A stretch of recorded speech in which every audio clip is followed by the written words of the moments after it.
buenas tardes de nuevo a todos, a todas. Entonces hoy continuamos con nuestro seminario taller de formación docente con estos temas tan interesantes que estamos abordando en cada una de las sesiones. O sea, para hoy nos acompaña nuevamente Joana Jaramillo González y el título de la sesión es Movimiento Open Glam para abrir las galerías, bibliotecas y museos. Es un tema muy, muy interesante para todos los que trabajamos en el campo de las artes y estamos interesados en estos temas. Bienvenido, Gary.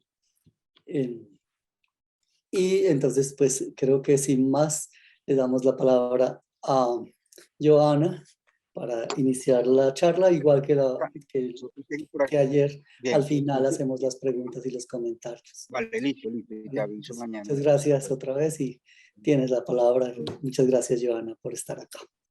Gracias, prof. Nuevamente gracias a ustedes por invitarme y considerar mi nombre para estos momentos. Yo ayer les decía que justamente yo le había dedicado la vida a la información científica, lo que quiere decir que un poco cuando hablábamos ayer yo hablaba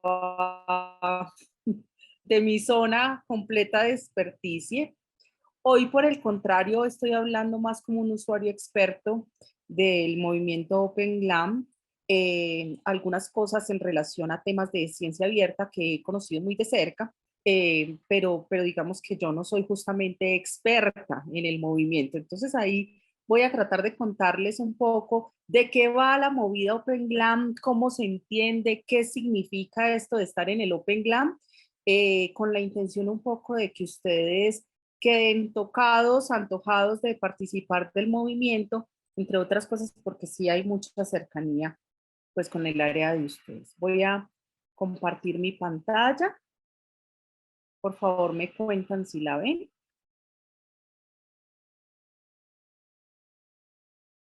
Sí se ve.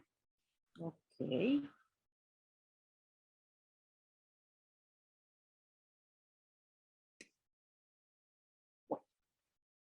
Open Glam. Open Glam para abrir las galerías, bibliotecas, archivos y museos. Cuando nosotros hacemos visitas a los museos del mundo o cuando hacemos recorridos virtuales a través de sus colecciones y demás, hay cosas que hacemos con una facilidad que parece absurda, ¿sí? Yo aquí les traigo un ejemplo para que veamos un poco qué es lo que usualmente un usuario de estas plataformas ve. Es la página del Met, que es el Museo de Nueva York, y aquí les he cargado una de las obras de Kanagawa para que podamos ver cómo se despliega. Una vez que yo tengo la obra desplegada, yo la puedo ver completa, ¿sí? Ustedes ven aquí abajo, aquí hay un botón para que yo descargue la obra en alta resolución. Y en la misma plataforma yo puedo ir acercando, haciendo zoom para poder ver con detalle lo que está sucediendo dentro de la obra, ¿sí? Esto parecería muy sencillo porque yo entro en la plataforma del MED y la plataforma lo hace, simplemente lo hace. Entonces yo simplemente clic, clic, clic, clic. Pero detrás de esto hay todo un trabajo de todo un movimiento que permite que esto suceda, ¿sí? Hay un montón de procesos que hay que surtir. Aquí yo les traigo, por ejemplo, el proceso de disposición de Archive y Wikimedia Commons y Wikimedia Source. Partimos un poco de tener, en este caso, un libro impreso. Ese libro debe pasar por procesos de digitalización. Es el gran esfuerzo de la comunidad Wikimedia, de la comunidad Open Glam, es justamente la digitalización de contenidos para disposición a públicos, y en ese esfuerzo se han movido muchas cosas, tanto en software y hardware libre, como en plataformas para disposición, en términos de política, en términos de gestión de derechos, que es, digamos, uno de los grandes conflictos allí.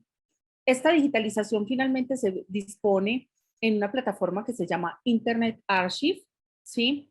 Y de ahí se puede conectar hacia Wikimedia Commons, se puede conectar hacia Wikisource y luego a través de un manejo de contenidos. Wikimedia usualmente lo hace a través de Wikipedia, por ejemplo, enlazando contenidos allí. Finalmente pasa a los lectores. Pero si ustedes se dan cuenta, cada una de estas flechitas azules requiere todo un entramado de conocimientos, todo un entramado de tecnologías, todo un entramado de procesos y procedimientos que intervienen. Desde el momento de la selección del material que se va a disponer hasta el momento de la puesta pública, con toda su narrativa, con todos sus metadatos, con toda su complejidad, para que esto pueda ser recuperado y rearmado, digamos, en otros ámbitos. Entonces, el Open GLAM un poco lo que hace es especializarse en cada una de estas flechitas, que puede variar para cada institución. Claramente una institución, no sé, como la Biblioteca Nacional de Colombia, por ejemplo, tiene un proceso distinto para surtir, pero hay muchas especialidades allí disponibles para esto. ¿De qué hablamos cuando hablamos de Open GLAM? Hablamos de un movimiento de galerías, bibliotecas, archivos y museos en apertura, abiertos. Es parte del movimiento acceso abierto, pero esta vez estamos hablando de acceso abierto a la cultura. Cuando hablamos de GLAM, nos referimos a las instituciones que custodian y cuidan el patrimonio cultural o documental. A menudo comparten valores y misión para hacer que el contenido que alojan sea disponible para sus usuarios. Entonces, ojo, porque aquí hay una característica bien importante, y es que usualmente las instituciones que empujan y que participan de los movimientos Open GLAM tienen que ver con aquellas que hacen la conservación, la difusión, el movimiento del patrimonio bibliográfico y documental. Incluye esto, por supuesto, videos, audios, los libros o material documental, fotografía. Tenemos todo lo que viene de la arquitectura, la arqueología, ¿sí? Que son de conservación patrimonial. Entonces aquí cada uno de esos elementos complejiza un poco el trabajo del GLAM para poder disponer públicamente esta información. Open GLAM es un concepto, un movimiento y una red flexible de instituciones y personas que se ocupan del patrimonio cultural, que trabajan juntas para aumentar la cantidad de obras disponibles de dominio público, hacer crecer los bienes comunes culturales, hacer que el patrimonio cultural esté disponible en línea sin restricción de derechos de autor y ayudar a otros a implementar políticas de acceso abierto al patrimonio cultural. Entonces aquí tenemos, esta es una descripción que hace Creative Commons, pero fíjense que a pesar de que el Open GLAM está constituido básicamente por instituciones, estas instituciones podrían ser públicas o privadas. Muchas de las universidades, por ejemplo, que se han comprometido con la conservación del patrimonio, hacen parte del movimiento Open GLAM, pero también hay algunos colectivos. Hay colectivos culturales, tenemos colectivos ciudadanos y hay personas del común. Entre los colectivos culturales, tal vez más reconocidos de América Latina alrededor del Open GLAM, está el colectivo de la memoria trans de Argentina, por ejemplo, que ha ganado mucha importancia en este movimiento. Pero también están cada uno de los personajes que hacen parte de la comunidad Wikimedia, todos los wikimedistas, que son personas individuales, que hacen parte de todo este movimiento y aportan desde su individualidad. No significa, por tanto, que no exista movimiento ciudadano importante en el depósito y la conformación de comunidades de la sociedad civil, ¿sí? Usualmente pasa que en las políticas y en la disposición, la recuperación de contenidos, por ejemplo, o la generación de contenidos nacidos digitales, encontremos una movida de acción ciudadana importante allí. ¿Qué pasa y cómo nace el Open Glam? En el 2004, el Museo de Brooklyn empieza a disponer en sus páginas web sus contenidos con licencias Creative Commons. Y esto revoluciona un poco el movimiento cultural del mundo, ¿sí? En el 2009 lo hace Australia, que celebra, y junto con esa disposición, empieza a celebrar el Glam Wiki, ¿sí? Como una convocatoria de nivel mundial, donde lo que se pretendía era que se publicara la mayor cantidad de contenidos disponibles dentro de los acervos en abierto, dentro de una wiki, ¿sí? En el 2010 se lanza tal vez el referente más importante en términos de la comunidad Open Glam, que es Europeana. Europeana es un proyecto financiado por la Unión Europea que se mantiene hasta hoy. No solamente dispone de los materiales abiertos de toda Europa, sino que además hace la formación de gran parte de la comunidad Open Glam en el mundo. Gran parte de los acuerdos alrededor de protocolos de comunicaciones, metadatos para que las infraestructuras se hablen y puedan verse, hacen parte de los productos de Europeana. Ahorita hablamos un poquito sobre ella como con más detalle. En el 2011, la Open Knowledge Foundation lanzó los principios Open Glam, de tal manera que las comunidades empezaran a hablar el mismo lenguaje, entendiéramos entonces de qué hablamos cuando hablamos de Open Glam y cómo es que se supone debería comportarse la comunidad. En el 2009 se lanza el proyecto Europeana Commons Culture. En Europeana Commons Culture ya en la ciudadanía podía hacer depósitos libres dentro de Europeana, un poco lo que pasa con Wikicommons, por ejemplo. Ahora, ¿por qué abrir la cultura? ¿Sí? La cultura, cuando yo abro los contenidos culturales, permito, por un lado, el disfrute libre y abierto de la ciudadanía para deleitarse con las manifestaciones culturales varias de la ciudadanía. Permito la reutilización de esos contenidos y un poco aquí, desde la ciencia ayer hablábamos que toda la ciencia se desarrolla en hombros de gigantes, ¿sí? Las manifestaciones culturales también vienen de una inspiración y estas inspiraciones pueden ser algunos de estos materiales que permitan un reuso y una conformación de nuevos contenidos a través de ellos. Facilita la colaboración, la investigación en esos materiales y promueve el acercamiento cultural a través de colectivos ciudadanos. Permite también que se propicien las discusiones al interior de cada una de las obras, que pueda haber discusiones ciudadanas, pero también discusiones académicas, que puedan levantarse otro tipo de movimientos y otro tipo de manifestaciones culturales que parten de la manifestación que está siendo abierta. Permite la actualización. Muchos de los contenidos GLAM son contenidos que ya han entrado al dominio público, es decir, tienen más de 100 años, y permite traerlo a nuevas tecnologías, permite hacer esa actualización de formato, pero también de canal de comunicación de la obra. Y además permite una resignificación. Cuando yo estoy permitiendo la utilización de la obra, yo estoy además permitiendo que esas obras vuelvan y circulen en otros ámbitos, en otros momentos históricos y probablemente en otros entornos culturales. Llama un poco la atención, no sé si ustedes vieron hace algunos años, Biblioteca Nacional hizo una exposición que se llamaba Santander Superstar, ¿sí?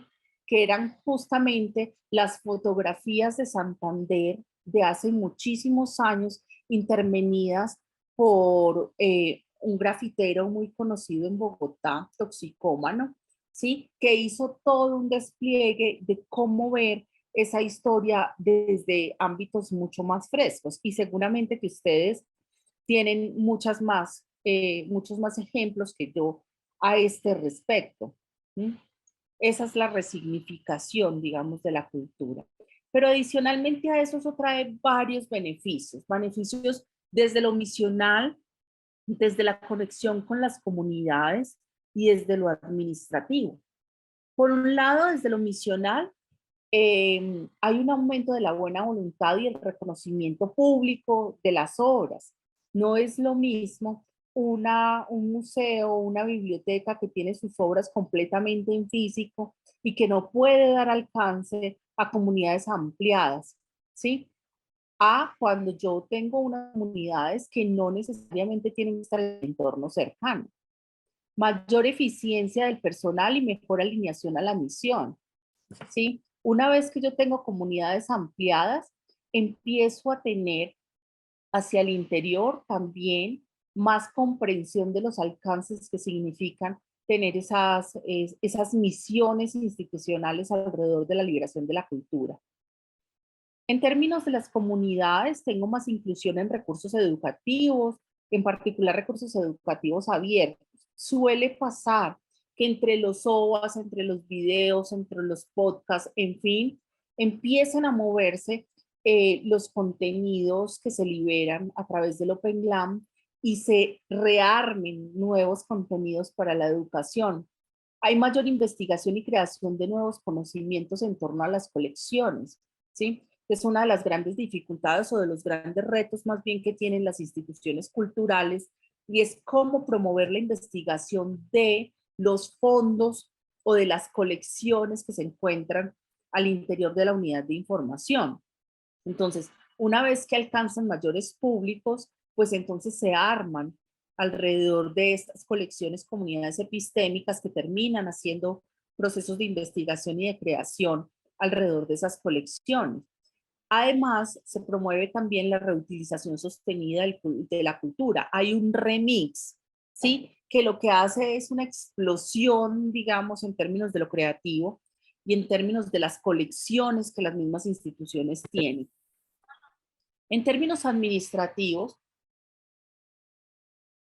la mayor presencia y visibilidad en línea, gracias a la integración de interfaces externas.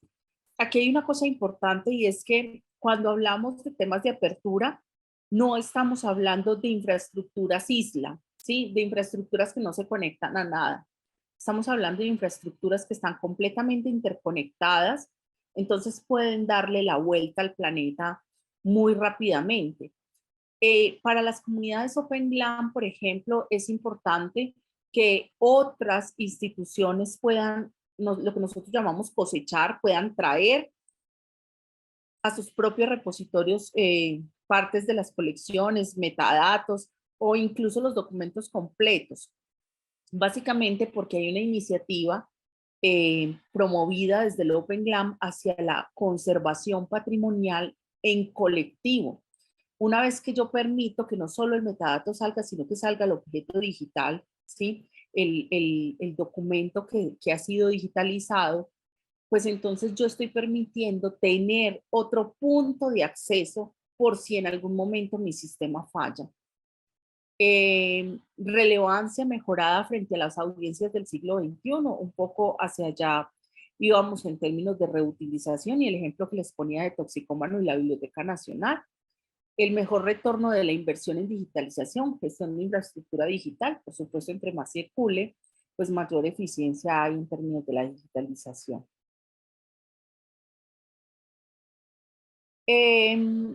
Se considera abierto un documento en Open GLAM cuando un dato o contenido está abierto, si cualquiera es libre de usarlo, reusarlo y redistribuirlo, sujeto solo como máximo al requisito de dar crédito al autor y o poner a disposición cualquier trabajo resultante bajo los mismos términos que la obra original. Recuerdan que ayer hablábamos con la triple B del acceso abierto.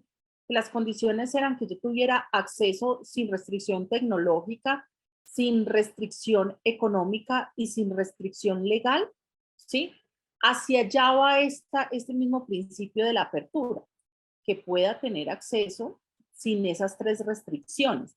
Ahora, Open GLAM es bastante más incisivo que ciencia abierta en términos del reuso, ¿sí?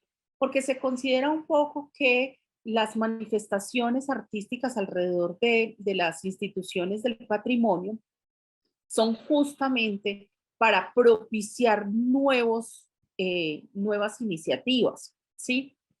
En ese caso, la reutilización es absolutamente importante. Sin embargo, hay muchas instituciones que participan parcialmente del Open GLAM y no permiten el reuso o reusar y disponer en otros lados, pues va a generar un costo al interior de las instituciones. En particular hablo de instituciones como las nuestras, como la Biblioteca Pública Piloto o como el Museo Nacional de Colombia, en cuyo caso te van a cobrar una tasa, que es una tasa bastante baja, pero sigue siendo un pago para el uso de materiales en otros sistemas. Esto de la apertura además va a implicar que lo que está en dominio público se quede en dominio público. Seguramente con Viviana van a estar viendo un poco licencias y van a entender un poco qué significa esto del dominio público, pero así como para que lo tengamos en la cabeza, en Colombia, 100 años después de muerto el autor, ¿sí? Estas obras entran en dominio público, lo que significa que tienen todos los derechos o todas las limitaciones legales completamente abiertas, ¿sí? Una vez que yo hago la transformación a digital, es como si estuviera generando una obra nueva. Es un poco lo que pasa con el Quijote, ¿sí? El Quijote ya está en dominio público, pero hacen versiones del Quijote. Entonces a esta versión le ponen, lo hacen graficado, por ejemplo, ¿sí?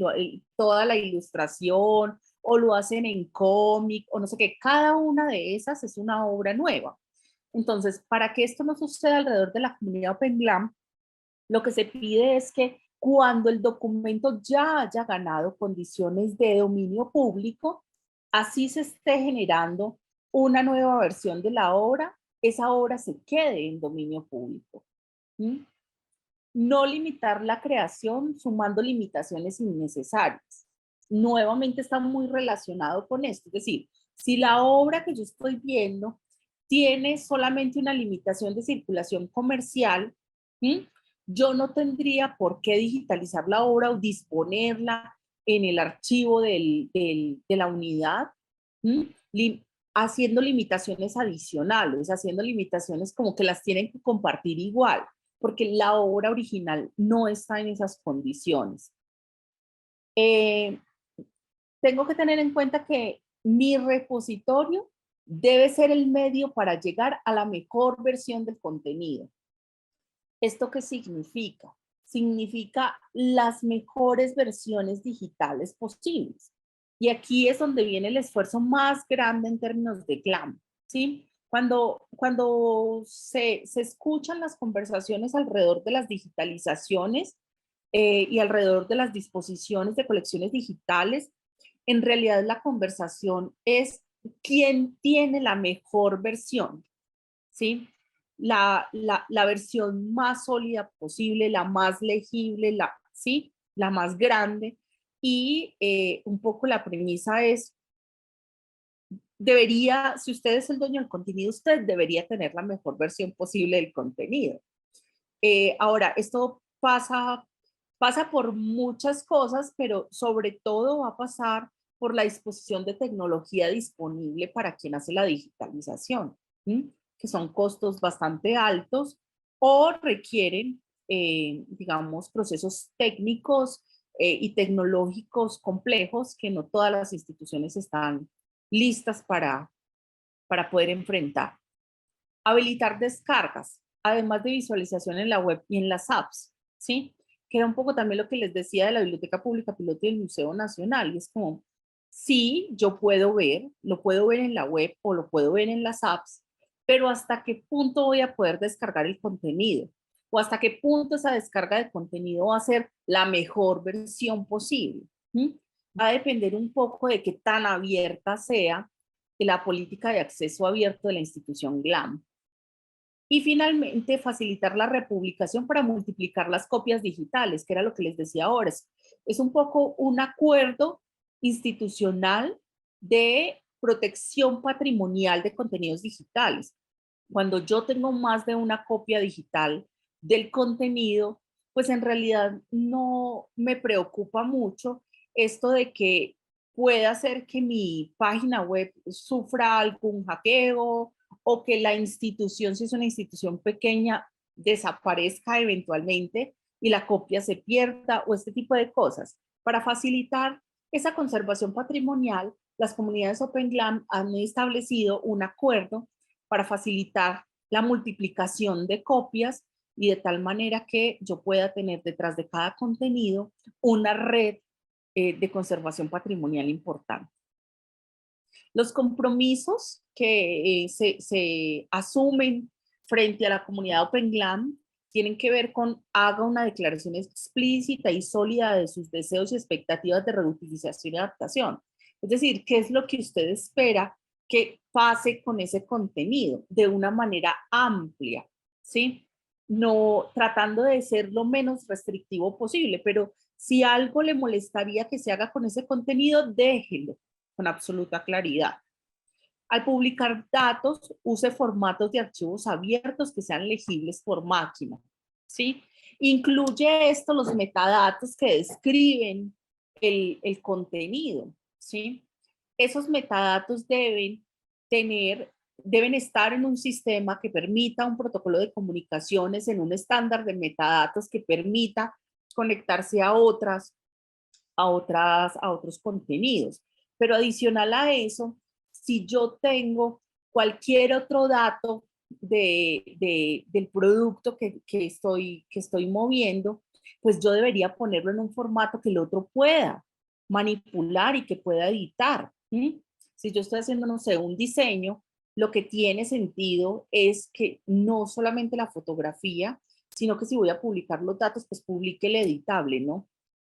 Busque oportunidades para involucrar a audiencias en formas novedosas en la web, ¿sí? Alrededor del GLAM siempre debe haber comunidades de usuarios, ¿sí? Comunidades de grupos excluidos históricamente, que son los que más interés tienen en este tipo de contenidos. Comunidades epistémicas que trabajen la investigación alrededor de estos contenidos, es decir, hay que buscar nuevas formas de llegar y nuevas formas de conectarlos y darles voz también. Busque metadatos de objetos en dominio público utilizando una herramienta legal adecuada, ¿sí? Entonces, ojo, esto tiene mucho que ver con lo que Viviana va a trabajar con ustedes mañana y es ver todo el entorno nacional e internacional alrededor de temas de derecho de autor y habrá que observar en cada país cuál es la norma alrededor del dominio público. ¿Cómo se liberan contenidos en Open GLAM? En Open GLAM se liberan contenidos a través de repositorios, ¿sí? Esos repositorios deben privilegiadamente levantarse en software libre. Existen hoy algunos software que son software privativos que se usan para este tipo de iniciativas. No está mal, las políticas, digamos, de apertura permiten nuevamente la movilización de los contenidos y la apertura de contenidos. Pero en términos generales, todo el movimiento de lo abierto, desde donde sea que se mire, va a privilegiar el uso de software libre por temas de replicabilidad, de reproducibilidad, por temas de comunicación de infraestructuras, por temas de soberanía, ¿sí? Soberanía de la misma institución, de los datos de esa institución. ¿Sí? La única manera de tener control completo sobre el sistema de información, pues va a ser que todos los componentes que hagan parte de ese sistema de información sean software libre y por tanto sean gestionados directamente por la institución. En el repositorio debe existir transparencia de criterios. ¿sí? Todos los criterios de curaduría y selección de contenidos, por ejemplo, deberían estar públicos, completamente claros y completamente públicos, para que las mismas comunidades que están haciendo, digamos, la generación de contenidos o la agregación de contenidos, pues tenga claro en qué condiciones tienen que entrar a participar. Tienen que ser infraestructuras interoperables, les decía yo hace un rato que esas infraestructuras isla terminan siendo un problema en términos de la apertura. Vamos a tener muchas dificultades con la gente de tecnología porque pues lo que nos van a decir es como, ¿usted por qué va a instalar un sistema distinto cuando yo tengo WordPress y aquí le puedo montar la fotografía o los objetos? Y la razón para que no sea simplemente una página web es justamente porque esa página web no tiene protocolos de interoperabilidad, no tiene sistema de comunicación con otros sistemas de información. Entonces, ahí el tema de la interoperabilidad termina siendo un factor fundamental. Gestionar el derecho de autor, ¿sí? Tanto desde el ámbito nacional como desde el ámbito internacional, observar los acuerdos que se hagan en la Organización Mundial para la Propiedad Intelectual, en la Comunidad Andina de Naciones, la misma legislación colombiana, conexión permanente y cambio permanente, ¿sí? Aquí habría que encontrar cómo conectar comunidades, cómo conectar nuevos contenidos, cómo hacer cambios permanentes en las maneras y los modos de comunicación y de generación de comunidades, y valoren la solución de los problemas. ¿Cuáles son los problemas? ¿Cuáles son las problemáticas o las realidades de país o las realidades territoriales que permitan un poco que ese repositorio disponga de información pública para poder atender ese tipo de problemáticas? En términos de depósito público, hay como básicamente dos grandes iniciativas.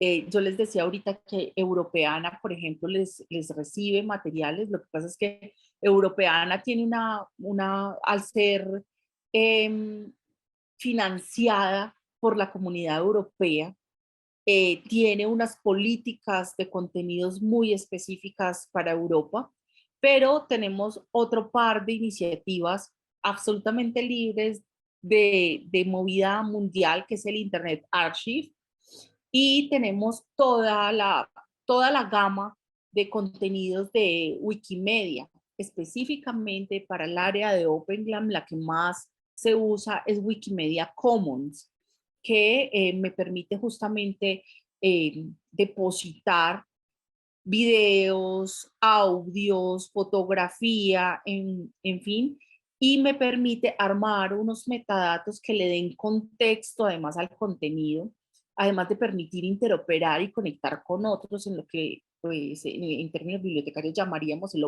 el Open Linked Data. Y vamos a encontrar algunos archivos sectoriales. Yo hace un momento les mencionaba el archivo de la memoria trans, hay algunos archivos de memoria en México, por ejemplo.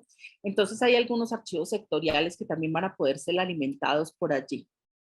En términos de la curaduría, OpenGlam tiene algunos movimientos de curadurías colectivas, por ejemplo, ¿sí?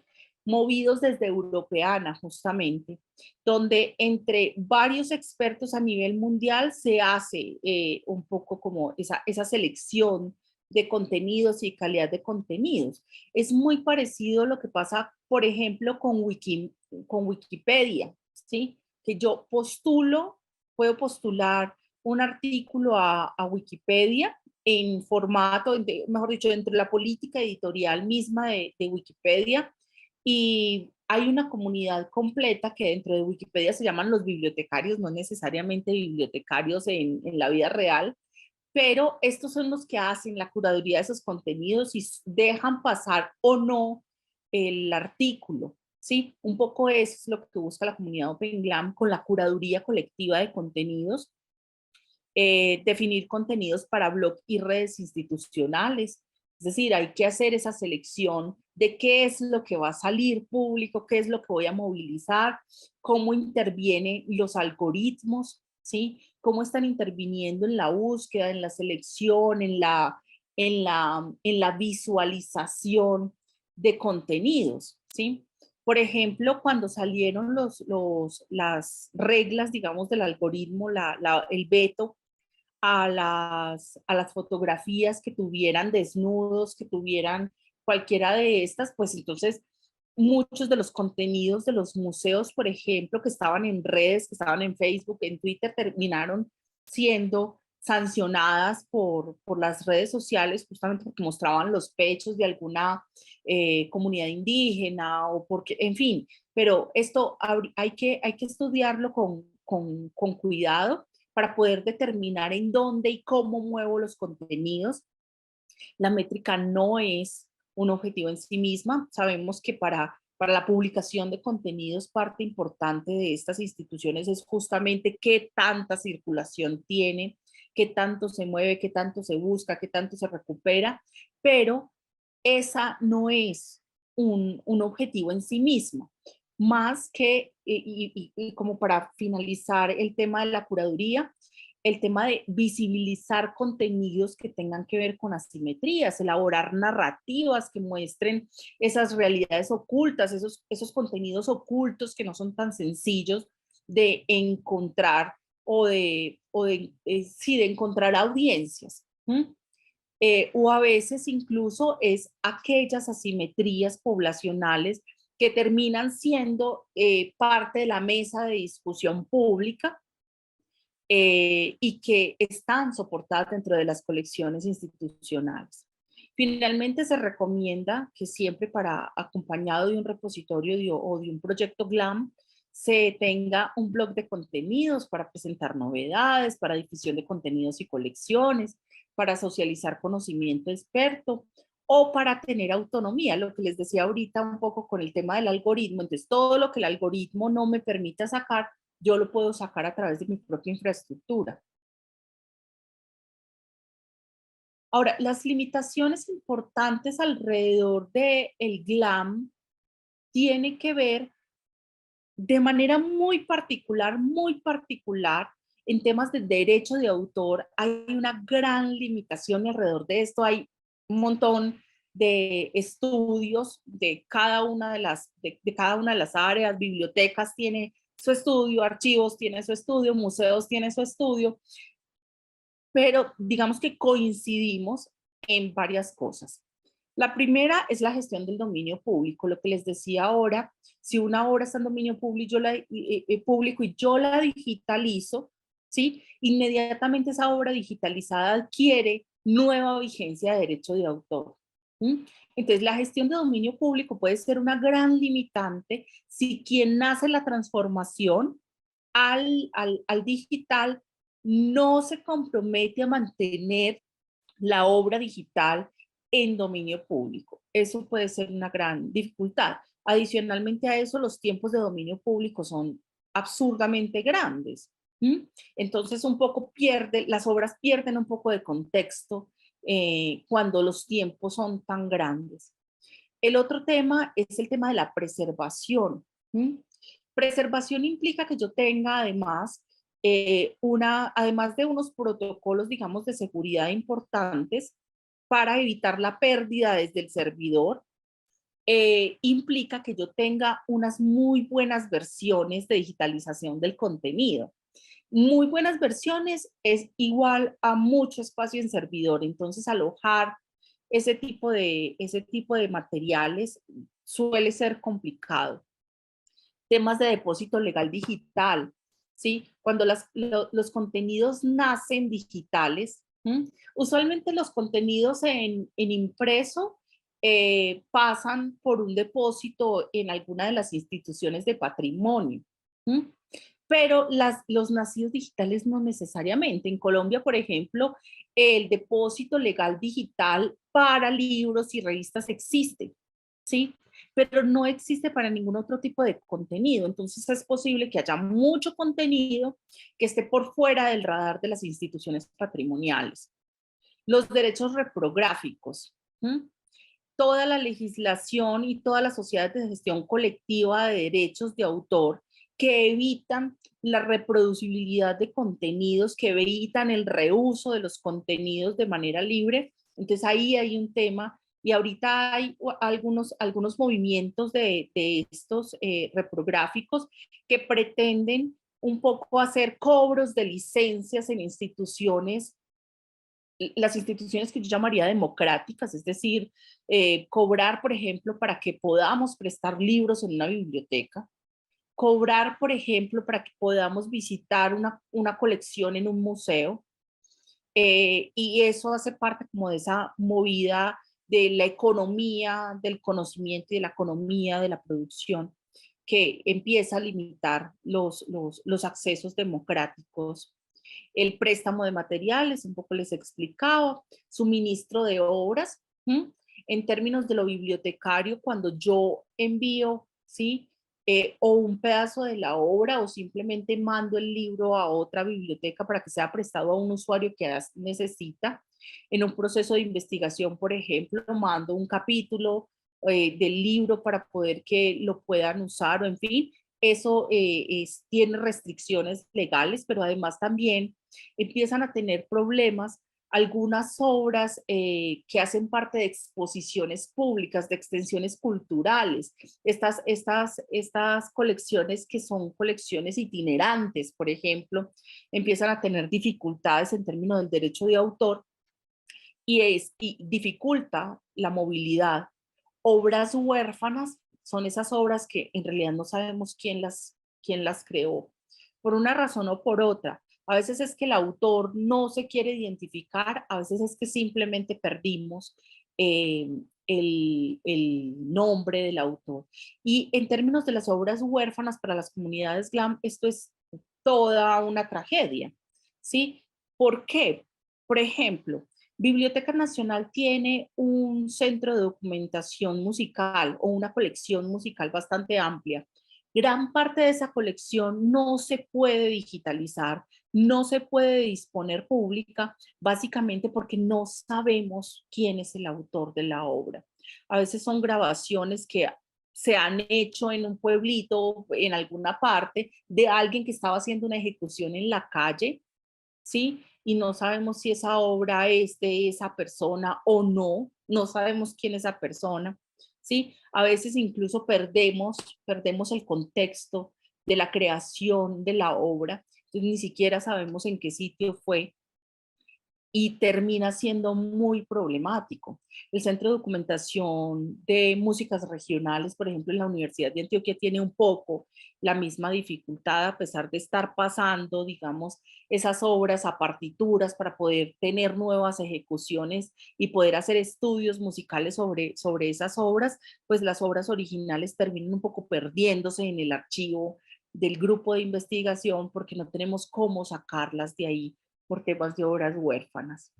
Obras accesibles, por ejemplo, todas las obras que yo derivo de una obra original para que pueda ser accedida por aquel que tiene problemas de audición, de visión, ¿sí? Problemas de tacto, por ejemplo, y yo pueda generar otras opciones. Alrededor de esto, pues está el acuerdo de Marrakech, que en Colombia todavía no se sanciona, que permitiría como esa transformación para quienes tienen limitaciones visuales, pero pues hasta ahí está la legislación. Entonces, la gran dificultad, la gran limitación alrededor de temas Open GLAM, pues tiene que ver con temas de derecho de autor. Adicional a eso, en términos legales, tenemos otros dos bloques de limitaciones. Uno tiene que ver con privacidad y el otro tiene que ver con seguridad. En términos de privacidad, todo lo que tiene que ver con protección de datos, por ejemplo, protección de datos personales, todo lo que tiene que ver con privacidad, ¿sí? El derecho a la privacidad de la persona, el derecho al olvido, el derecho que asiste a una persona simplemente ser olvidada de todos los medios digitales, digamos todo lo que tiene que ver con la gestión de derechos en poblaciones cuando las investigaciones son con comunidades indígenas o con comunidades afros, es decir, hay que hacer todo un protocolo que tiene tintes de ética en la investigación, pero que también tiene unos tintes legales ahí importantes. Esta limitación que uno pensaría es menor y que la mayoría de las instituciones podrían sin ningún inconveniente surtir, empieza a ser problemática en archivos, por ejemplo, como el archivo de la Comisión de la Verdad, ¿sí? Donde tuvimos muchísimas dificultades en términos de esto, porque cuando se hacían, digamos, audiencias públicas y habían manifestaciones culturales al interior de las audiencias o estaban haciendo todo el proceso testimonial y demás, pues lo que dice el derecho internacional humanitario es que toda víctima tiene derecho a que su verdad sea conocida y a tener acceso a las verdades, pero si hay un tema de protección de datos personales o un tema de privacidad donde uno de los comparecientes, digamos, diga, no es que yo no quiero que se conozca, pues entonces hasta dónde el derecho que tiene la víctima a la verdad y a la reparación es un poco vulnerado también ahí. Entonces estos archivos empiezan a tener unas dificultades importantes de conformación. Esa es la razón por la que el archivo del esclarecimiento para la Comisión de la Verdad no está completo, ¿sí? El sistema de información misional se quedó guardado y lo que tenemos es un fragmento bastante pequeño de lo que está sucediendo, básicamente por temas de privacidad y por temas de seguridad que tienen que ver con seguridad personal, con seguridad nacional o con procesos de revictimización, es decir, aquello que todavía está vetado por el Estado porque son un tema de secretos de Estado y pone en peligro la seguridad nacional, pero también aquella información que termina siendo guardada porque no alcanza a ser anonimizada y puede poner en riesgo, tiene el potencial de poner en riesgo la vida y la seguridad de aquel que cuenta la historia, de aquel que crea la obra o de el investigador que está produciendo el contenido. Entonces, digamos que aquí la cosa se complejiza, pero de todas maneras no deja de ser pues como una parte muy pequeña de las instituciones GLAM que entran en esa categoría. Por otro lado, tenemos unas limitaciones tecnológicas. Una tiene que ver con el tema de almacenamiento, altas demandas de servidor. Esa es, digamos, la más grande limitación porque ahí tenemos infraestructuras de repositorios que podrían ser usadas completamente libres, un poco el apoyo técnico que podamos tener o si tenemos alguna persona muy geek en el equipo, muy curiosa con los temas tecnológicos, que entienda por ahí un poquito de programación, podría ser que pueda sacarlo, pero digamos que en términos generales, este tipo de iniciativas lo que tienen es una demanda de servidores bastante importante.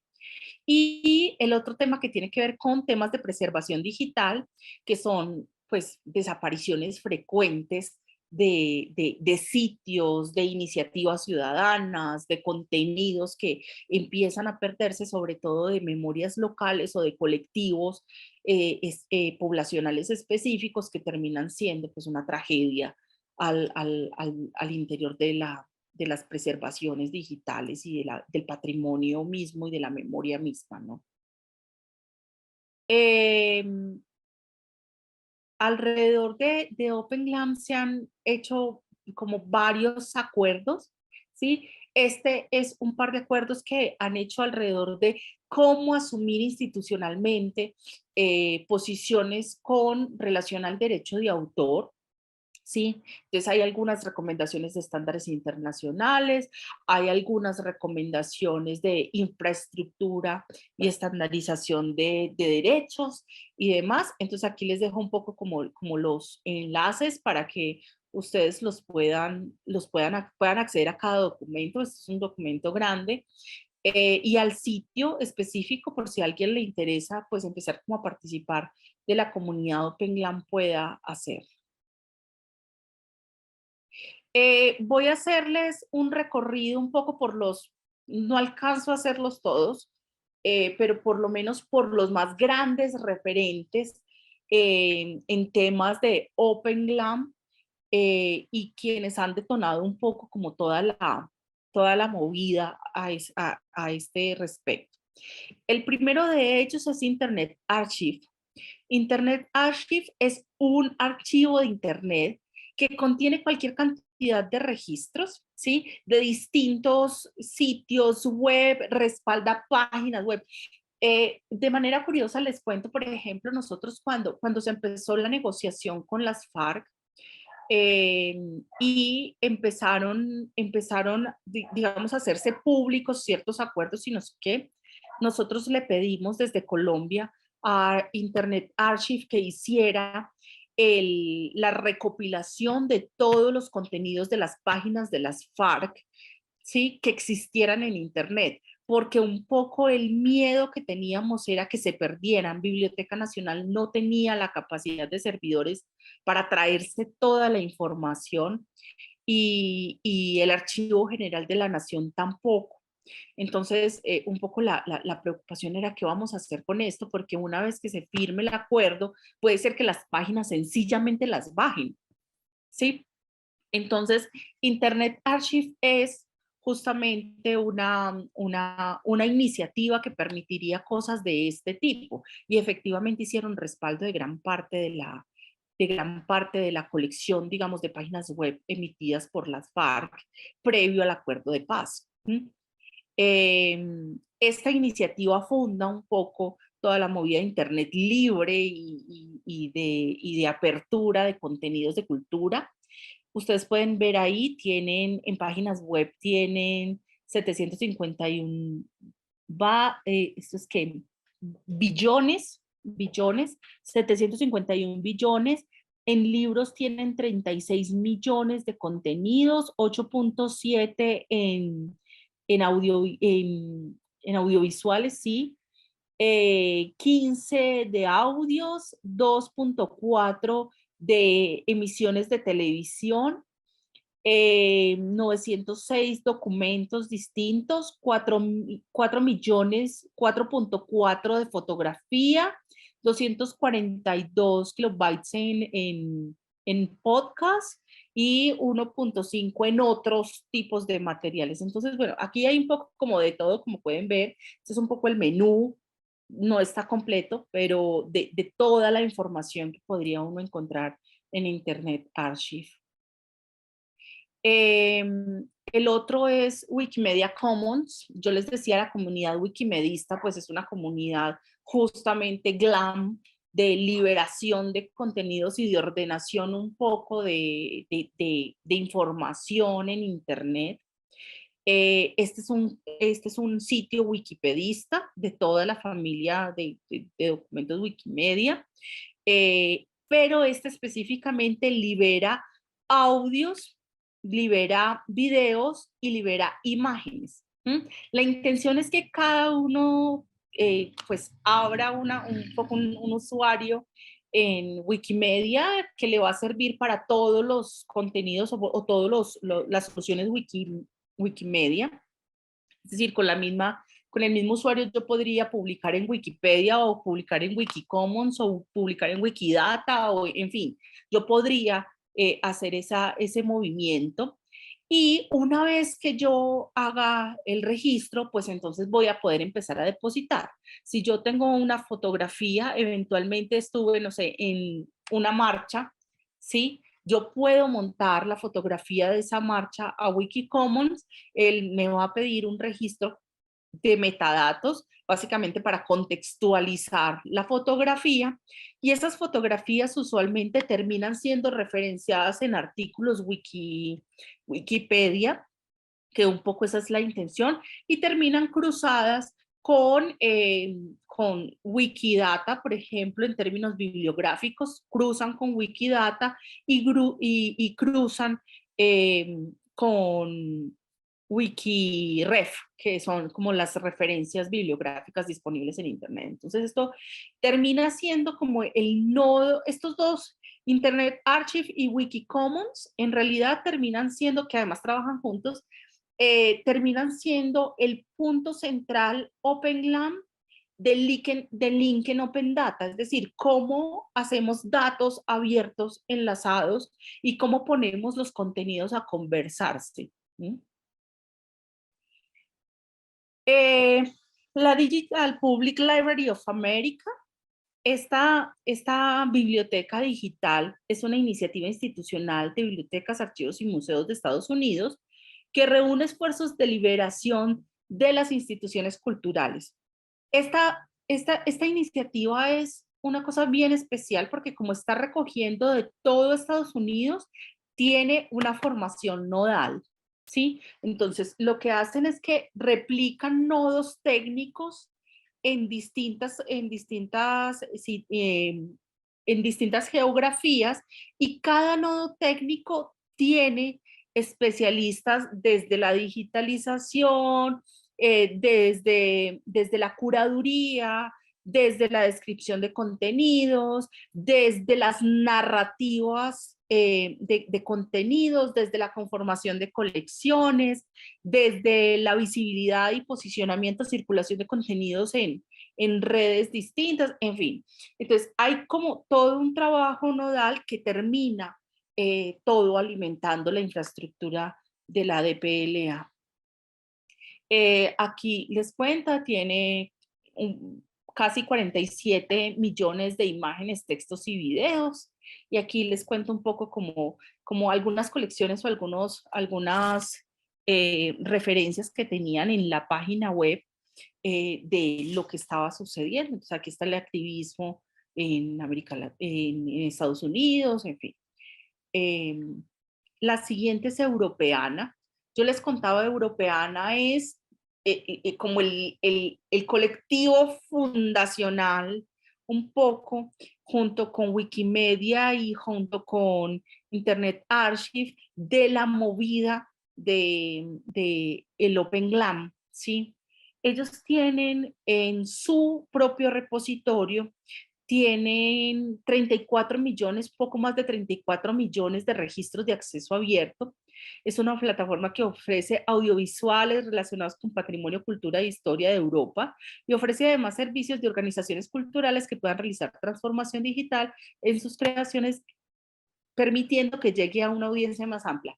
Ojo, esta por ejemplo, ya tiene lo mismo que la PNLA, tienen documentos en 3D, ¿sí? Entonces, cuando esto no es un documento de archivo o de biblioteca, sino que es un objeto de museo, por ejemplo, yo ya puedo ver el objeto en 3D, ¿sí? Cuando es, por ejemplo, una población, ¿sí?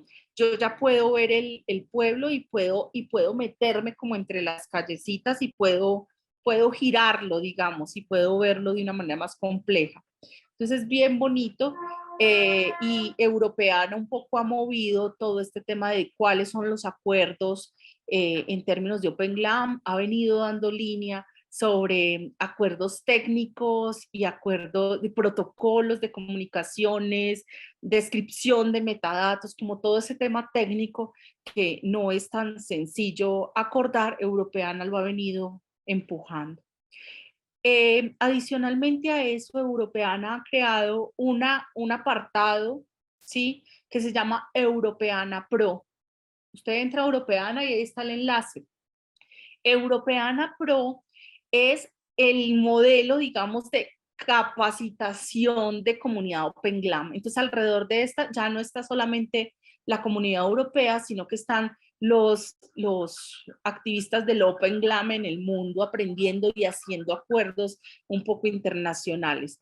Esta es Europeana Data Model, que es el marco interoperable que permite recopilar, conectar, enriquecer metadatos, patrimonio cultural. Es decir, aquí es donde yo puedo ver todo el tema de la interoperabilidad de infraestructuras, las mejores formas de digitalización, mejores capacidades técnicas y ese tipo de cosas. Entonces disponen un poco como casos de estudio que haya que estudiar, digamos, como casos de éxito, ¿sí? Cómo se hace en enriquecimientos semánticos, qué tiene que ver esto con los mapas mentales de enriquecimiento semántico colectivo, documentos de descripción, en fin.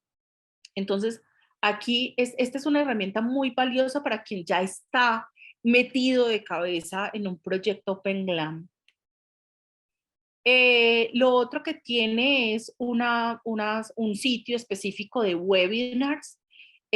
para ofrecer acceso a seminarios web hay temas de derecho de autor, habilidades digitales, educación, audiencias, impactos, patrimonio, investigación GLAM, datos, tecnología, en fin, aquí hay una cantidad de cosas bien importantes para cuando alguien se mete en temas Open GLAM y empieza a trabajar en una comunidad o en una institución GLAM y necesita empezar a entender un poco el contexto de esto.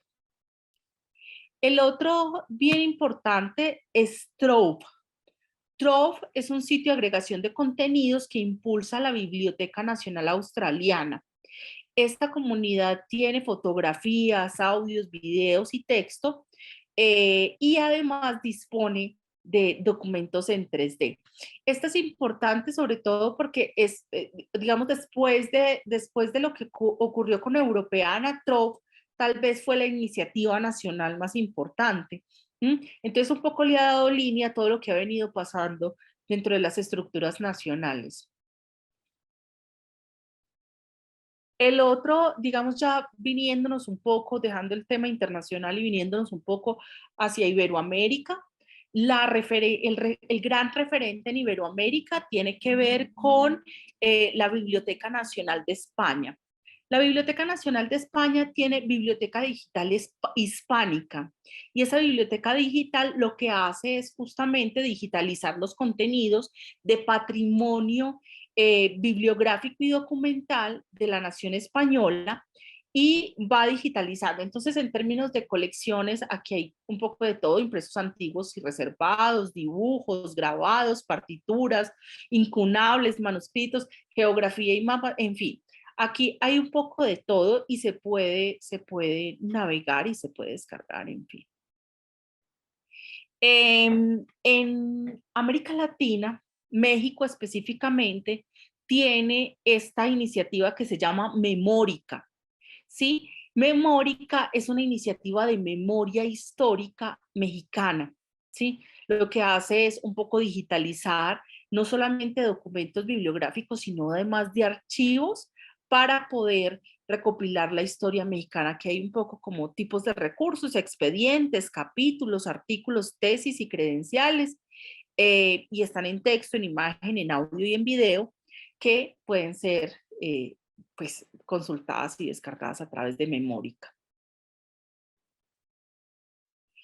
La otra iniciativa mexicana importante es justamente Mexicana Repositorio de Patrimonio Cultural. Esta es la iniciativa gubernamental alrededor de temas de memoria y recopila la información de los institutos académicos, centros de investigación alrededor de la memoria y la cultura en México. Ahí hay un poco como de las colecciones, memoria sonora, visual, divulgación, arte, libros, textos y documentos, historia, temas de antropología y temas de arqueología que en México son especialmente importantes, y además tienen algunas exposiciones, estas sí van cambiando y van disponiéndose como cada vez que pasa el tiempo, pero es bien bonito. En Sudamérica tenemos, pues digamos, el gran referente es la Biblioteca Nacional Digital de Chile. Esta fue la primera biblioteca nacional que se montó en el tema de aperturar todos los contenidos. Reúne todos los servicios y colecciones digitales de la Biblioteca Nacional de Chile, permite la consulta remota de contenidos, depósito de obras, asistencia y orientación, es decir, siempre hay un referencista aquí un poco detrás. Tiene las bibliotecas temáticas de Chile, que son como un poco las que hacen sus veces como departamentales en Colombia. Hay una colección específica de ministros, unos fondos y colecciones, hay unas bibliotecas territoriales, es decir, lo que se digitaliza de territorios, hay algunos documentos especiales y hay una colección específica para historia de niños, ¿sí? Para conectar un poco con los niños. Este es el menú, el que hay abajo es el menú que tiene el sitio, ¿sí? Fondos, colecciones, bibliotecas temáticas y territoriales, bibliotecas especiales, lo que tiene que ver con memoria chilena, lo que tiene que ver para niños, el archivo web chileno, es decir, están recopilando sitios web, ¿sí? Mapas patrimoniales y bueno, la ayuda pues como del bibliotecario en línea, el referencista ahí en línea. En Colombia, el asunto Open GLAM no ha sido tan Open GLAM como todos desearíamos, ¿sí? Sin embargo, hay iniciativas que se van abriendo espacio. El Museo Nacional de Colombia tiene un esfuerzo de digitalización importante para temas de arqueología, etnografía, arte, historia, y algunas piezas que van como en diálogo. Estas colecciones ustedes pueden entrar, buscar, las pueden ver, las pueden bajar en baja resolución, pero si las quieren en alta para algún proyecto adicional, van a tener que pagar por ellas, ¿sí? Es como la limitación que tiene el Museo Nacional. Lo otro que sucede es que hay algunas obras del Museo Nacional que tienen identificado el autor, entonces en el momento de la compra los van a mandar a negociar con alguien más esa obra para poder tener el acceso a la resolución en alta. Pero gran parte de la colección son lo que llamamos obras huérfanas, que como les decía, crea una gran limitante. El museo en este momento está tomando un riesgo porque legalmente no tiene ninguna protección para la publicación de esas obras huérfanas que todavía no están en patrimonio en dominio público. Entonces, pues resulta muy complicado poder hacer un reuso, esta vez no por las políticas del museo, sino por la limitación misma de la legislación colombiana. La otra es la Biblioteca Nacional de Colombia. La Biblioteca Nacional de Colombia tiene la biblioteca digital de la Biblioteca Nacional. Este es un esfuerzo que se hizo con un proyecto de digitalización con Corea, quien donó todos los equipos, porque esto se requieren de equipos específicos, sobre todo cuando yo trabajo con incunables o con libros raros, porque pues, suelen ser muy delicados, entonces no es como un escáner de estos de escritorio que uno usa, sino que tienen equipos bastante más grandes y requieren un equipo de desinfección, y es decir, la logística es una cosa importante. Entonces, aún así se han mantenido los esfuerzos de digitalización, se están recibiendo materiales que puedan ser de interés, digamos, para el patrimonio nacional, desde las bibliotecas departamentales o bibliotecas municipales. El material se trae a Bogotá, se hace el proceso de desinfección, se hace el proceso de digitalización y luego el original se devuelve al sitio territorial al que pertenece, entre otras cosas porque el patrimonio tiene sentido en cuanto tiene una vinculación con el territorio. Entonces, pues se deja en el territorio, pero el material resultante, digamos, de ese esfuerzo termina en la Biblioteca Digital de Biblioteca Nacional de Colombia. Allí hay de todo un poco, ustedes pueden ver obras gráficas, colecciones audiovisuales, lo que pasa por depósito digital, bibliotecas de autores específicos, mapas, documentos musicales, fotografía, y hay una colección específica de biblioteca de escritoras colombianas que ahorita están justamente promoviendo. Bueno, y aquí está, bueno, no me puedo ir sin contarles un poco de Open GLAM. Open GLAM no es un sitio web, no es un sitio web digamos, que dispone cosas en apertura, pero sí es el sitio de la Comunidad Europeana para Open GLAM, ¿sí?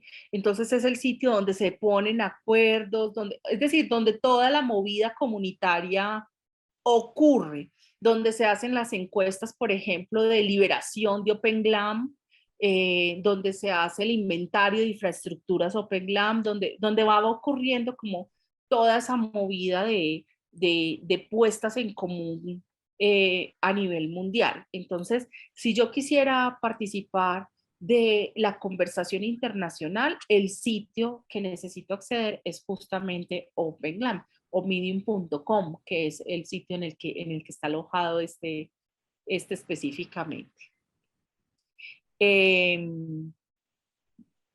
Yo creo que aquí termino, ¿sí? Si tienen preguntas, si podemos conversar y en fin. Muchas gracias, Joana. Entonces, por la presentación súper amplia y muy bien informada de todo este proceso de Open GLAM. Creo que nos deja muchas preguntas, ¿no? Que podríamos aquí conversar. Por aquí está Gary, que tenía algo para decir. Lorena Luengas, Mónica. Bueno, creo que todos tenemos preguntas para hacer. Este es un paneo generalísimo, ¿no? Porque cada uno de esos procesos, cada una de esas lineecitas azules que yo les contaba, pues tiene todo un Claro, discurso detrás. se puede, y por cualquier lado donde uno entre, pues va a encontrar un mundo, ¿no? Para que se diviertan. Una cuestión amplísima, sí.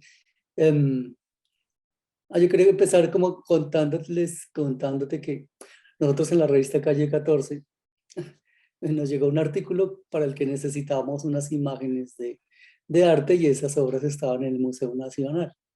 Entonces, aquí trabajamos con Jesús, que está por aquí también, que es parte del equipo editorial de Calle 14. Entonces yo dije, no, vaya, pida permiso al Museo Nacional y tómele unas fotos a esas obras de tres autores muy conocidos.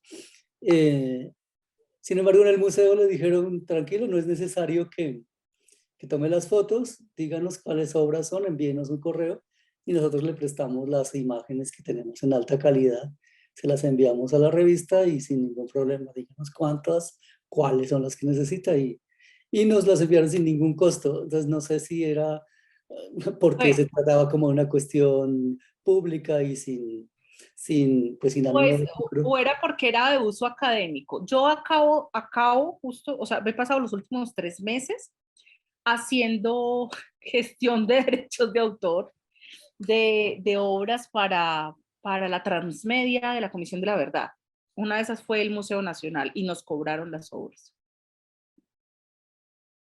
Ya, sí, es posible que sea así. Y también en el Museo de Arte Colonial tienen las imágenes y ellos sí cobran, ¿no? O sea, cobran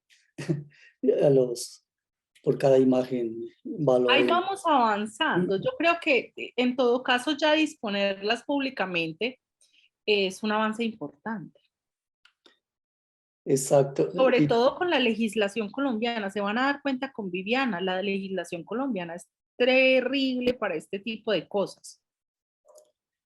Está mucho más cercana al copyright, creo, ¿no? Que como a cerrar que Claro, a... es que la oficina colombiana es la oficina, la Dirección Nacional de Derecho de Autor, cuya misionalidad es proteger el autor, no proteger el bien público. Entonces, desde ahí ya tenemos problemas, pero en fin, ahí hemos avanzado. Muchas bibliotecas, la biblioteca, por ejemplo, pública piloto, lo que ha hecho es comprar fondos, directamente comprados. ¿Sí? También te cobran las obras, pero te las ponen públicas para que las puedas consultar, lo que ya es una buena idea. Te ponen una limitación técnica que es el registro, te tienes que registrar para poder ingresar, pero nuevamente, solamente la idea de poderlas ver ya es ganancia. Lorena está levantando la mano.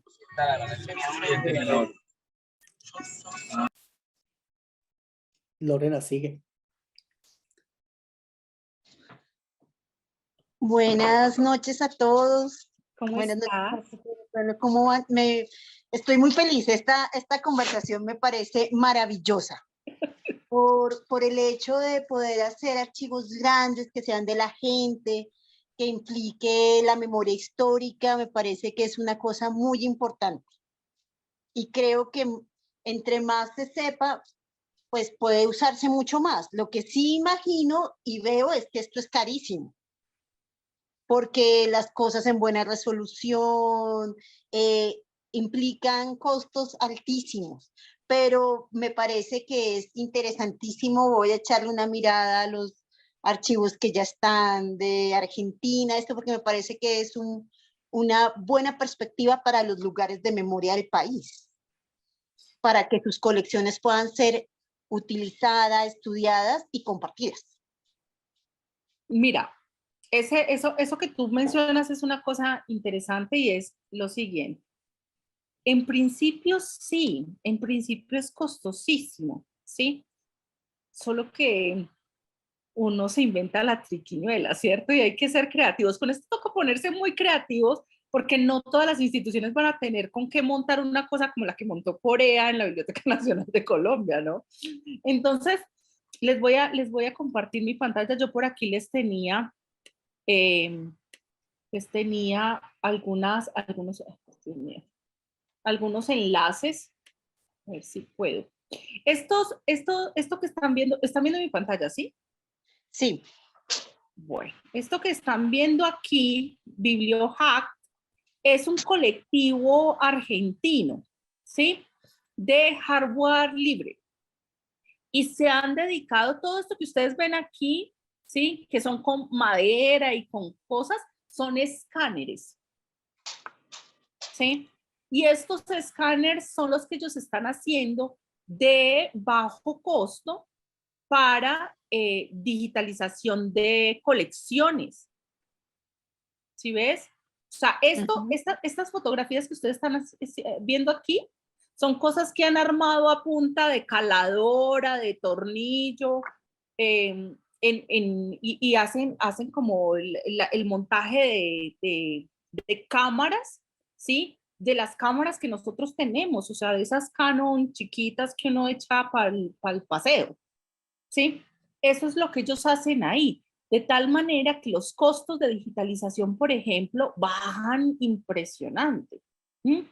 Lo otro es, pues, ponerse muy ñoño. Toca ponerse muy ñoño para este tipo de cosas cuando uno no tiene presupuesto, porque toca empezar a jugar con los sistemas de repositorio abiertos y pues meterle la mano al código y a ver cómo hacemos, ¿sí?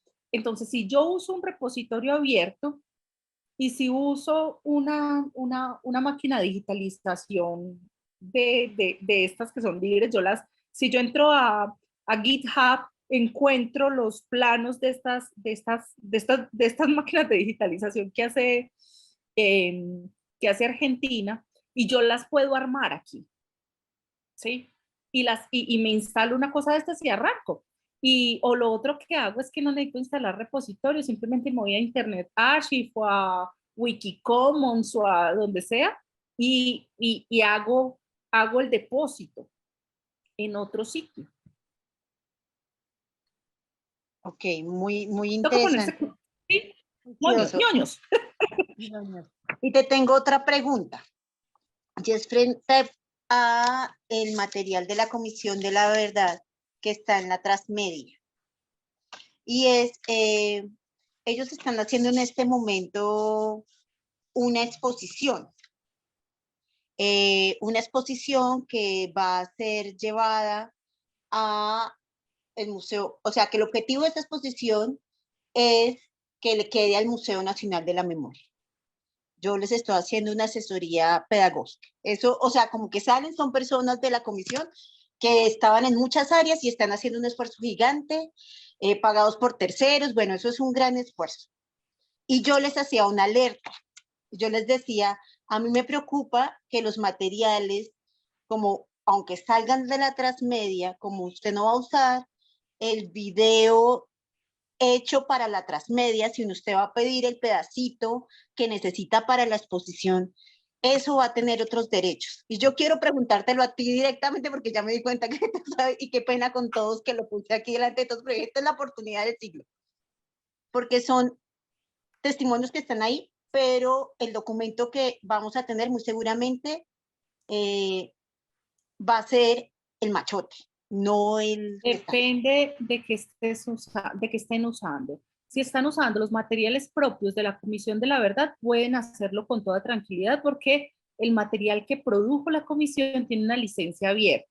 Si el material es un material de terceros, ahí van a tener dificultades porque la mayoría del material que llegó a la comisión llegó para usos exclusivos de la comisión. No, muchísimas gracias. Yo ya terminé. Muchas gracias. Me sirve mucho. Gracias, Lorena.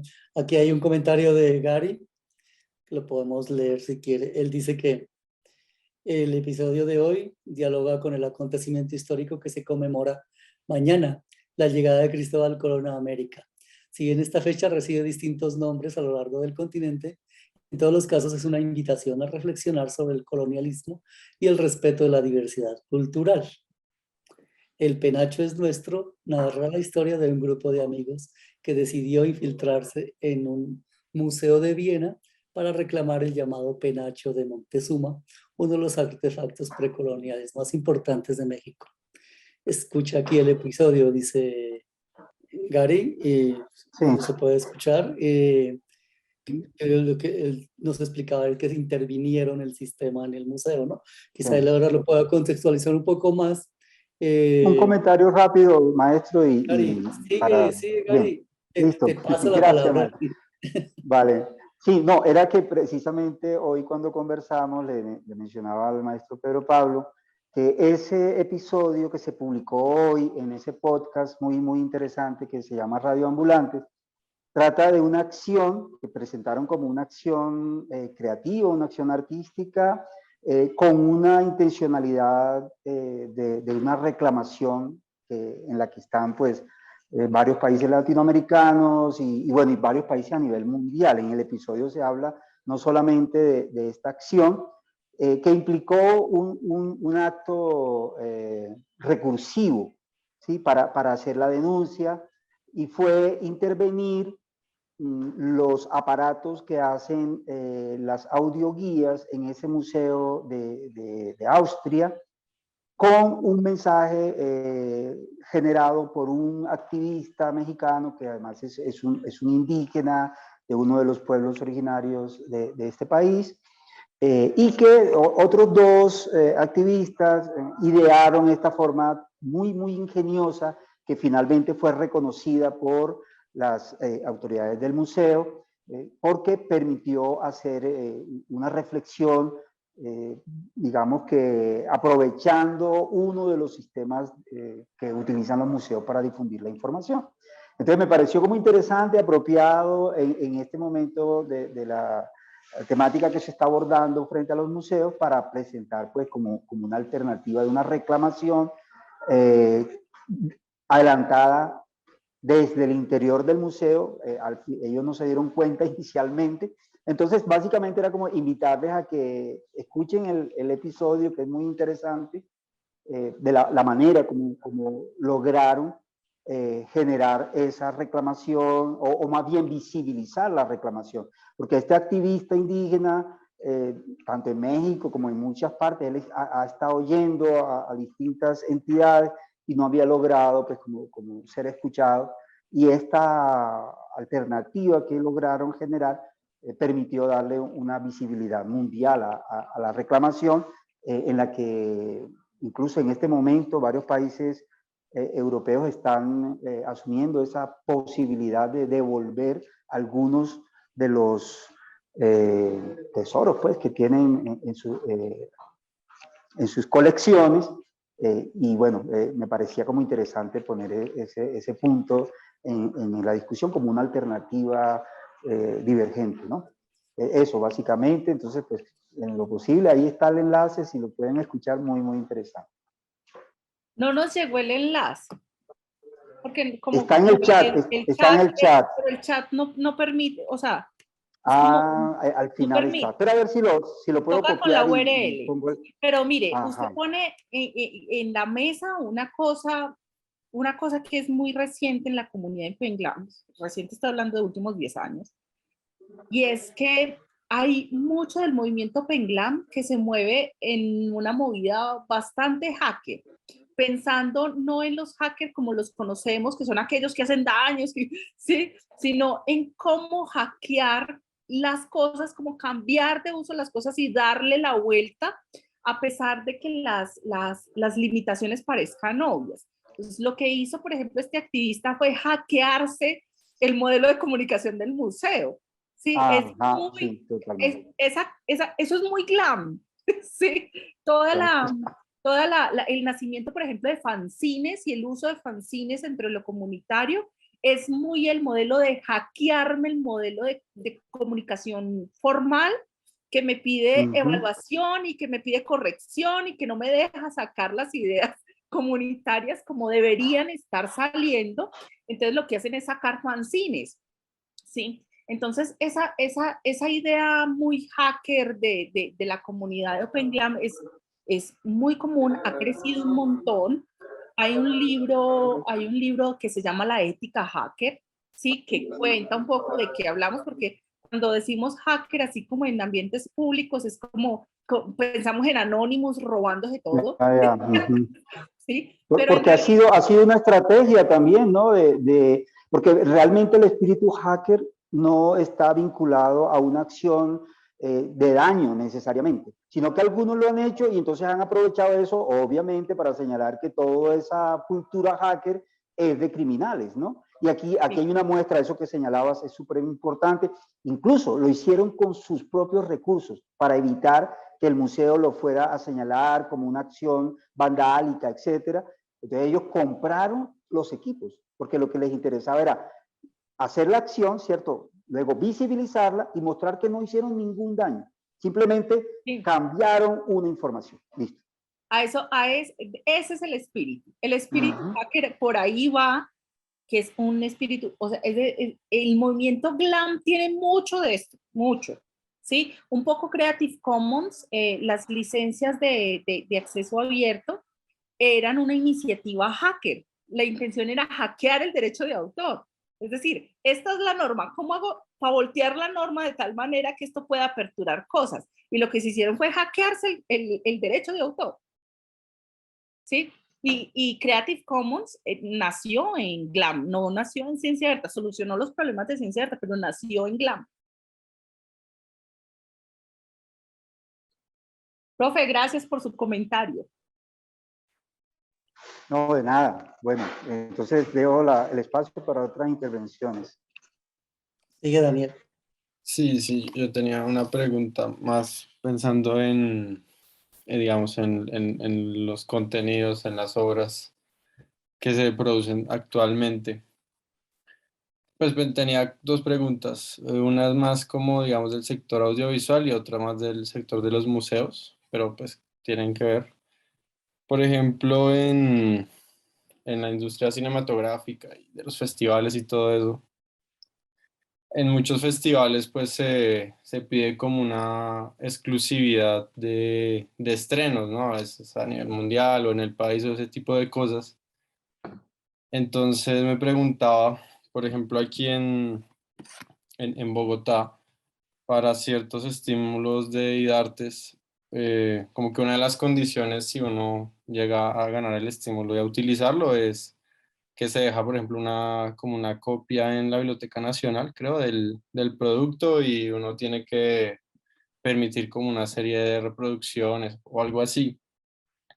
Entonces, una pregunta es, digamos, si la obra de uno, o sea, por ejemplo, por eso pienso en algo como que se hace actualmente, queda en uno de estos espacios, eso podría contar como un estreno, pues ya que se trata de algo público, digamos, pensando en ese caso específico, digamos, de un festival que te pide exclusividad. Y con los museos me preguntaba, era más como que, pues, un poco a veces pienso que a veces el juego de ciertos museos, pues, como con estas exposiciones, perdón, temporales, pues es justamente como cosas que solo van a estar disponibles pues cierto tiempo y luego pues ya no van a estar, sí, con esas obras, digamos, no sé, algo que se acaba de hacer de X o Y artista. Eso también suele quedar ahí o digamos que los museos no suelen pensar, digamos, en esta documentación para obras de ese estilo. Lo digo porque igual sí se nota mucho como como que igual hay un gran enfoque como sobre todo con estas cosas de patrimonio y que son históricas y que, digamos, claro, que también ya están en el dominio público por las condiciones que lo permiten. Entonces, era un poco ahí la pregunta, especialmente pensando en esas cosas como que se están produciendo actualmente y que obviamente pues ahí pues pesa pues la intención del artista, ¿no? Y lo que o del creador y lo que permite. Bueno, aquí hay como varias cosas. La primera es, con el tema de los estrenos, yo francamente no tengo elementos para contestar eso, porque yo no sé nada de la industria audiovisual, no sé qué se consideraría un estreno o qué no, ¿sí? Lo que sí es que sí se hace depósito, claro, el depósito legal hay que hacerlo, ¿sí? Y lo hace cualquier obra, ¿sí? Entonces, eso es lo que te piden para Biblioteca Nacional, son 3 en realidad, aunque yo no sé específicamente las obras audiovisuales, sé que llegan a Biblioteca Nacional, pero deberían llegar también a la Biblioteca Luis Ángel Arango y a la Biblioteca del Congreso, ¿sí? Que son los 3 sitios de depósito digital y de depósito legal en Colombia.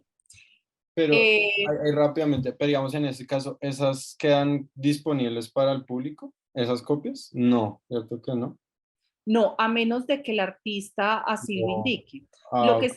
Lo que sí queda es disponible para consulta y para conservación patrimonial, que en últimas lo que le interesa a la Biblioteca Nacional realmente es asegurar que cuando ese documento entre a dominio público ella pueda hacer cosas, o sea, que no se pierda en el tiempo, que simplemente parezca que nunca sucedió, ¿sí? Que es digamos, lo más delicado con instituciones patrimoniales es justamente eso. Ahora, que de ahí a que se pueda usar directamente, que yo lo pueda montar en la biblioteca digital o no, no sé qué, esto va a depender, y sobre todo en el sector cultura, va a depender de muchas cosas, porque sucede en cultura lo que tal vez no sucede en ciencia, y es que el científico no se dedica a escribir papers. El científico está haciendo otras cosas, mientras que el artista sí vive de su arte. Sí, entonces ahí hay, claro, hay diferencias importantes.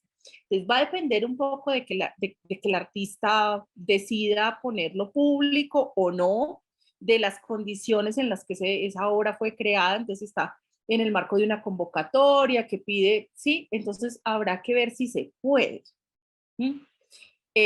Lo que sí es que no todos los contenidos que se generan alrededor de la cultura se generan con la intención de generar dinero, ¿sí? Entonces, si la intención no es esa, sino más bien una movida comunitaria, por ejemplo, el levantamiento o la visibilidad de algunas desigualdades y algunas asimetrías sociales, pues entonces lo que tiene sentido es publicar tanto como sea posible, ¿sí? Pero sí tiene pues como es. El otro tema era el tema de los museos. Las exposiciones depende del museo. Sí, las instituciones GLAM privilegiadamente dejan las exposiciones ahí. O sea, yo les mostraba algunos ejemplos de exposiciones y si tú bajas ahí están todas las exposiciones, son 50, 70, 100 exposiciones en la página. ¿Sí? Es decir, la exposición se monta pero nunca se baja porque son exposiciones que están conectadas directamente a los fondos que ya han sido digitalizados. ¿Mm? Entonces, usualmente, institución GLAM va a privilegiar dejar la exposición, pero pues nuevamente aquí tenemos todas las limitaciones de derecho de autor y toda la cosa, entonces pues va a depender de qué institución y qué decisión tomen con respecto a eso. Gracias. ¿Habría más manos levantadas? ¿Más comentarios?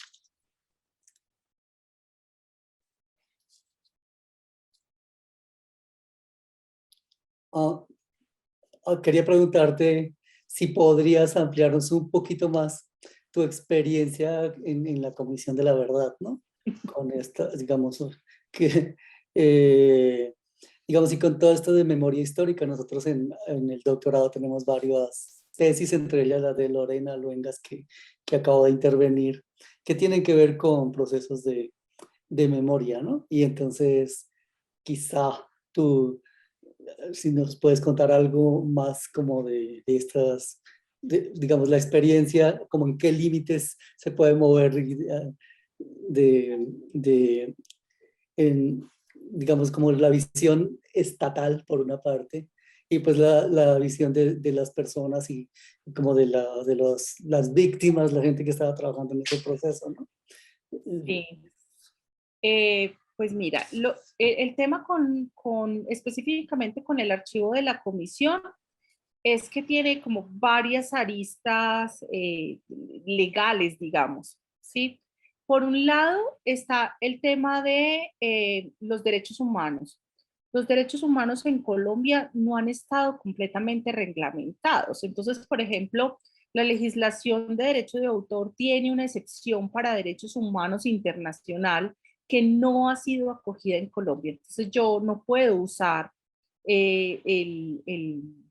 la razón de que es parte del trabajo de derechos humanos de la Comisión de la Verdad para publicar contenidos. ¿Sí? Eso no lo puedo hacer. Solamente por eso yo no lo puedo hacer. ¿Sí?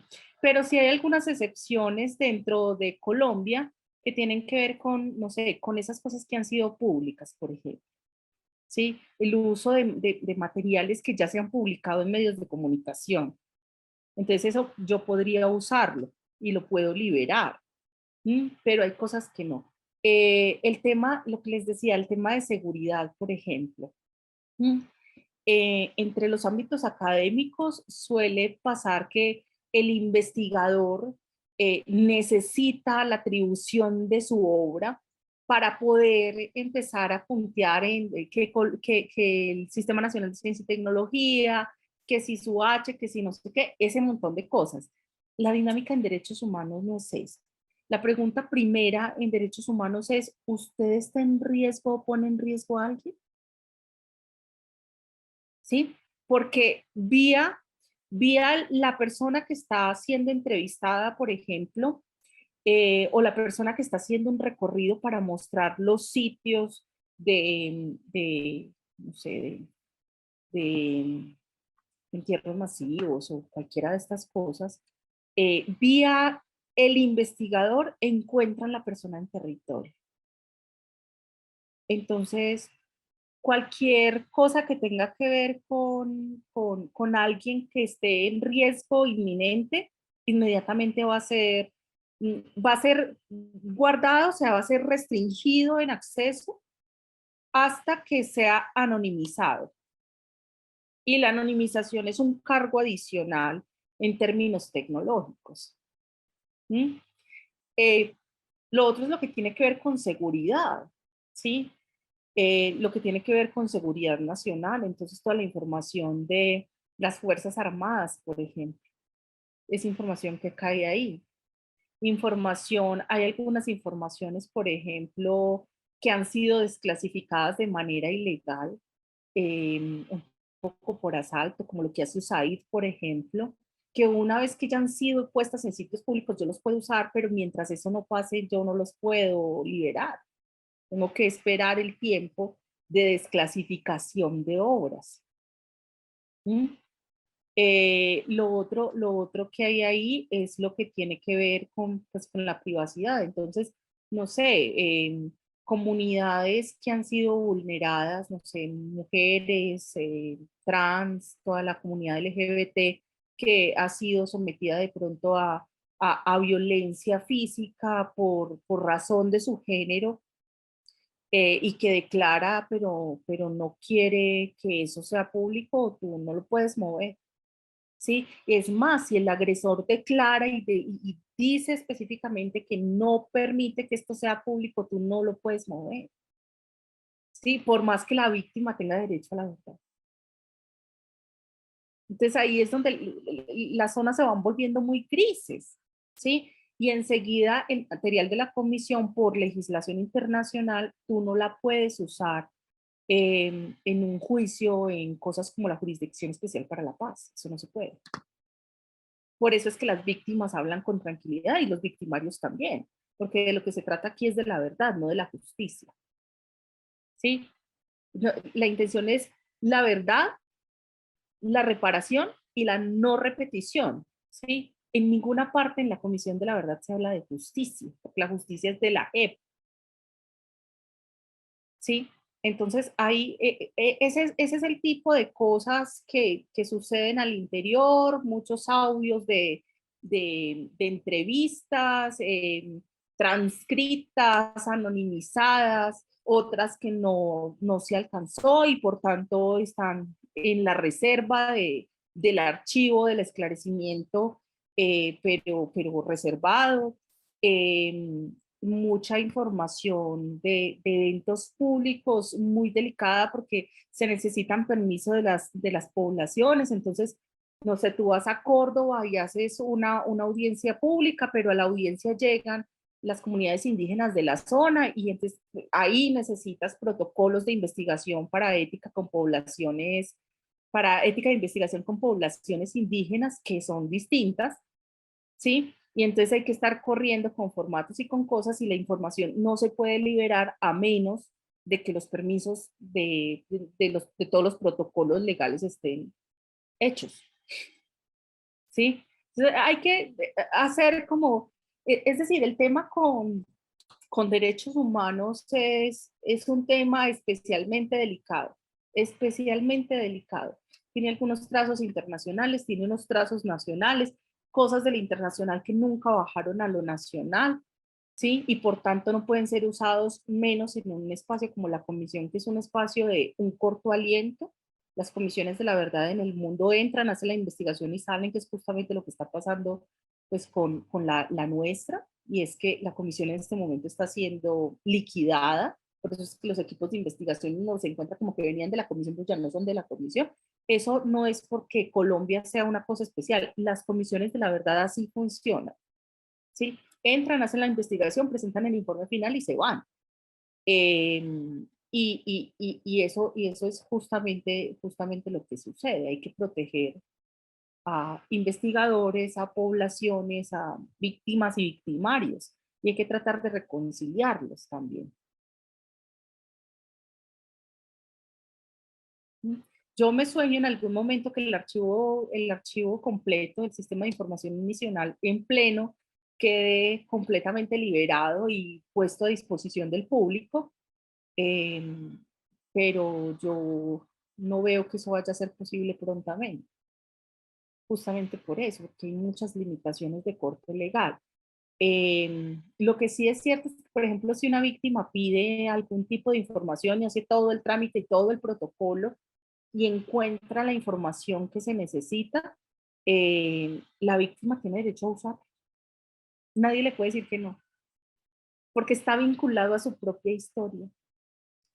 Entonces, por legislación internacional de derechos humanos y acuerdos en Naciones Unidas, la víctima sí puede usarlo. Nosotros no podemos, como investigadores o como documentalistas del sistema no podemos, pero la víctima sí puede. Okay, pues muchas gracias por creo que es muy importante esa distinción que tú has hecho entre verdad y justicia, ¿no? Comisión de la Verdad y Justicia. Y quizá pues la verdad apunta hacia otro lado, ¿no? Como hacia la reparación y no sé, hacia una cuestión más social, ¿no? De, de la sanación social de los procesos y no pues a la justicia que merece el victimario, el que sea declarado culpable, ¿no? Como en otro Entre proceso. otras cosas, en un país como el nuestro la cosa es complicada porque nosotros equiparamos justicia con venganza. ¿Sí? Queremos que pague y que sufra, ¿sí? Mientras que en otros sistemas penitenciarios lo que se quiere es que se resocialice y vuelva a ser un personaje integrado. Colombia no es ese modelo de justicia. Entonces, la verdad, la reparación y la reconciliación no pueden ir de la mano con la venganza. Creo que podemos dar el último comentario de Lorena. Sigue Lorena. Es una pregunta chiquita con respecto a lo que decías ahorita, Joana. Yo precisamente con respecto a ese archivo que está dejando la comisión. que si entiendo, aunque quien tiene como la potestad es el sistema, ¿no? La JEP y todo esto, pero le queda al Archivo Nacional de la Nación. A mí eso me preocupa mucho. ¿Por qué? Porque a mí me preocupa mucho el Archivo General de la Nación, es la verdad. O sea, a mí me parece que es un lugar no apto para esta información. O sea, a mí, yo diría cuando, pues yo entiendo las problemáticas que tiene en este momento el Centro de Memoria, pero yo decía, ese es un archivo que debería quedar en el Archivo de Derechos Humanos, que ya construyó el centro hace años y que tiene una potestad y que tiene no sé cuántas versiones en otros lugares del mundo y que tiene unas políticas claras sobre los derechos humanos. A mí, yo quisiera preguntarte frente a eso, porque cuando me dijeron eso, yo quedé como muy preocupada, y de pronto es una preocupación que Pero no se... Sí, no te preocupes. Puedes respirar tranquila. La Comisión de la Verdad publicó 3 documentos junto con el informe final. Está el texto del informe, ¿sí? Está la transmedia, que es un poco la narrativa de todo, y está el archivo del esclarecimiento, que es lo que estaba dentro de la investigación con vocación pública, ¿sí? Adicionalmente a eso tiene otras 2 estructuras: el sistema de información misional y el archivo de gestión documental. Ese sistema va un poco a pedazos para distintos sitios. La JEP va a tener un pedacito, la Biblioteca Luis Ángel Arango va a tener otro, el Archivo General de la Nación va a tener otro, ¿sí? Así es como ha quedado repartido el asunto en Colombia. ¿Sí? Pero por obligación de ley, nosotros necesitamos un respaldo internacional. El respaldo internacional quedó en la Universidad de Notre Dame, que es la que tiene el compromiso de mantener patrimonialmente ese archivo en completitud.